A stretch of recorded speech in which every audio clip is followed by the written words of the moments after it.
Ce maillot a coûté 120 €. Et celui-ci, qui lui ressemble comme deux gouttes d'eau, n'a coûté que 20 € sur un site basé en Chine. Les faux maillots sont de plus en plus faciles à acheter, aussi de plus en plus ressemblants.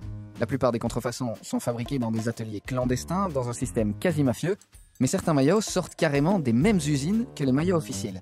C'est ce qu'on appelle l'overrun. Je vous explique. Une marque conclut un contrat avec une usine basée en Chine pour, disons, 200 000 maillots. Mais dans le dos de son client, l'usine en produit en réalité 50 000 supplémentaires qu'elle revend via des circuits parallèles.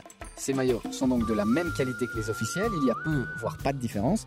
Mais combien de maillots issus d'overrun circulent, c'est très difficile à quantifier car ces maillots sont identiques aux officiels et donc difficiles à repérer. Selon le secteur, il reste marginal comme phénomène. Ce qui est sûr, c'est que les contrefaçons, qu'elles soient issues d'overrun ou non, ont beaucoup de succès.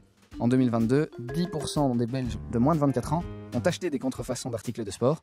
Petit rappel quand même, que les faux maillots soient bien faits ou non, et même si le prix est très tentant, ça reste illégal.